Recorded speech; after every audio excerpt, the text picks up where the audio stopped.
અને જો માં ન હોય, શક્તિ ન હોય તો જગતની માલિકા કાંઈ નથી.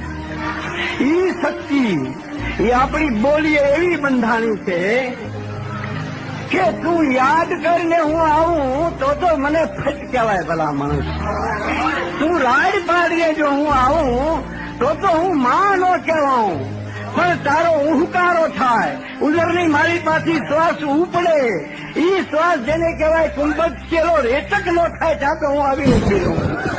ઉભી રહું એમ નહીં, મારા છોરો સામે જો કોઈ મીટ માંગે, મારા છોરોના સામું જો કોઈ આંખ ઊંચી કરે તો એના ઘરમાં હું ચલી આ શક્તિ